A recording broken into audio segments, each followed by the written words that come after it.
what I love so much about this film, first of all, it looked like you all had way too much fun making it. It wasn't like even working.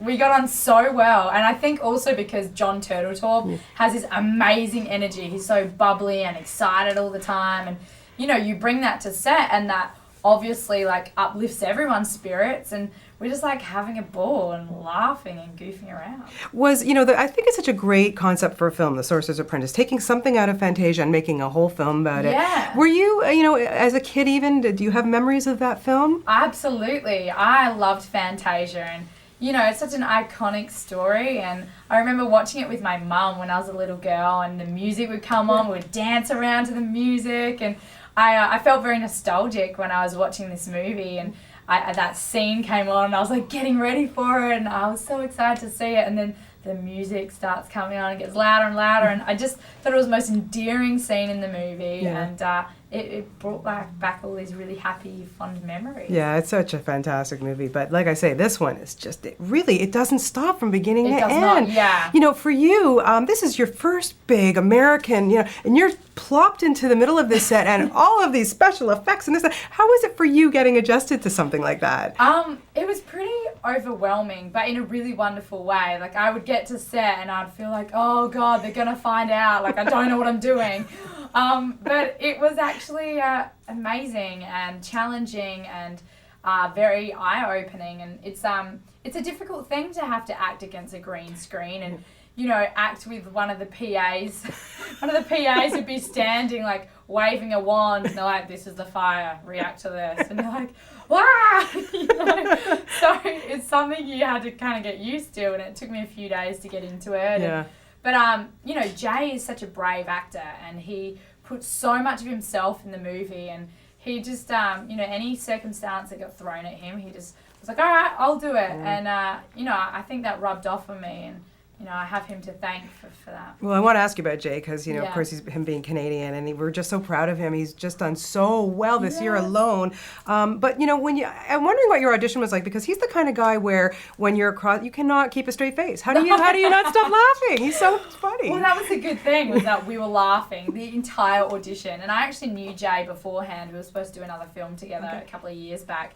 And so during our chemistry read, I was like, all right, I think we'll be okay because we know each other. And we just threw in all this unscripted humour and was sort of bouncing off each other and ad-libbing and throwing in really random lines and just laughing. And the director's like, guys, come on, like, chill out. You're going to go back to the actual script. But that was good because it was more of a chemistry thing. And then I found out a week later that we had good enough chemistry, and I got the movie, and Yeah, no, it worked really well with the two of you, and was it hard for him to kind of be Disney, not to have those bad words when he did his improv, Disney friendly when He's Jay is so professional and so focused. Like, I never heard him slip up. Sometimes I'll hear him in interviews say something, I'm like, I don't know if you're meant to say that. But in the film, he was great. He knew it was a Disney movie, so there were obviously certain limitations, and but I feel like all the girls are just going to fall in love with him in this movie. I agree. He really is. You really want to just give him a hug. Yeah. Yes. And then brave. Yes, exactly. And then of course Nick Cage. I mean, I thought this role fit him so well. So Did you not love the look? I loved it. Yeah. I loved it. And I think he loved it. I think this is his dream to play a sorcerer, and he was actually saying that the other day. He's so into mythology and the world of magic, and he was like, I want to play a sorcerer. I was like, oh, well, this would be perfect. And he had so much fun with it, and you can tell in the movie. Yeah.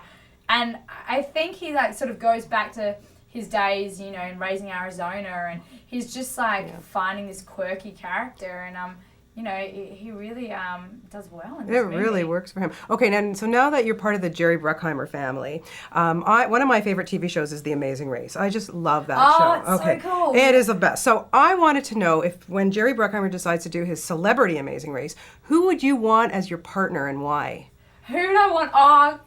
It's going to be lame-o, but I'm going to say Jay, just because I know him so well, and he's really competitive with himself as well. And so if someone gives him a task, he will have to do it. He will follow through. So I feel like that'd be someone really good to work with. Could you bungee jump? Yeah. Okay. Oh, yeah. Yeah. Because he can't, so that would be perfect team then. No, I'd be great at that. No, I am like a true blue Aussie chick and really into stunts and all that sort of stuff. But yeah, I'd go with Jay, and also it'd be fun along the way too. I agree. You need the humor, that's for Yeah, sure. exactly. Well, congratulations. You've done such a wonderful job, and I look forward to all the other projects you have coming out. You're thank really you so fantastic in this. Cheers, Nice to talk to you. Thank you so much. Thank you. Have a great day. Yeah, you too. Thanks, guys.